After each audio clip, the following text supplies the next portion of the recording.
ဘန်ကိုကြောင်းနေတာလားဆိုပြီးတကြောပြန်စိန်ခေါ်လေးတိုက်လိုက်တဲ့မာနေကန်အားလုံးပဲမင်္ဂလာပါကျွန်တော်ရဲ့ Sport Crazy Channel လေးကနေပြန်လဲကြိုဆိုလိုက်ပါတယ်ဟုတ်ကဲ့ပါချွေးသားကြီးရဲ့ Flyweighter စနစ်က Pro Fighter မာနေကန်နဲ့ Flyweighter Champion Joshua Ban တို့ရဲ့အပြန်အလှန်စိန်ခေါ်မှုဇလန်းကဒီအပိုင်းတော်တော်လေးငြိမ်သက်နေခဲ့တာပါဒါပေမဲ့ခုလက်ရှိမှာတော့ Pro Fighter မာနေကန်က Joshua Ban ကိုတကြောပြန်စိန်ခေါ်လိုက်ပြီးဘန်နဲ့အပြန်အလှန်စိန်ခေါ်မှုဇလန်းကိုတော့တဖန်ပြန်လဲအသက်သွင်းလိုက်ပြီးပဲဖြစ်ပါတယ်မနေ့ကပဲ Flyweighter Champion Joshua Ban ကပွဲမထိုးရလို့ UFC ကိုအပြစ်တင်ပြီးပွဲတောင်းလိုက်တဲ့ပုံစံနဲ့ straight တင်လိုက်တာဖြစ်ပါတယ်Joshua Ban ရဲ့ Ari Strader နဲ့ပတ်သက်ပြီး Pro Fighter မာနေကန်ကဘန်ကိုဂျာပြန်စိန်ခေါ်လိုက်တာပဲဖြစ်ပါတယ်Pro Fighter မာနေကန်ကလာမယ့်မလား9ရက်နေ့ပွဲအတွက်မေလန်မထိုးဖို့ငါတို့စောင့်နေတာပါဘာလို့ရမ်းကြားနေတာလဲ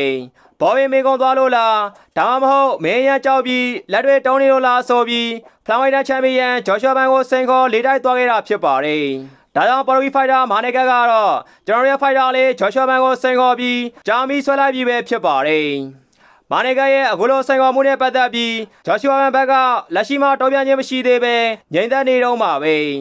ဒါပေမဲ့ Joshua Ban ဆိုတာကလည်းဆက်စပ်မခံတဲ့ကြားတကောင်ဖြစ်လို့မာနေကန်ရဲ့စိန်ခေါ်မှုနဲ့ပတ်သက်ပြီးမကြခင်မှာတော့တရားပေါင်းပြန်လဲတုံ့ပြန်သွားတော့မှာပါ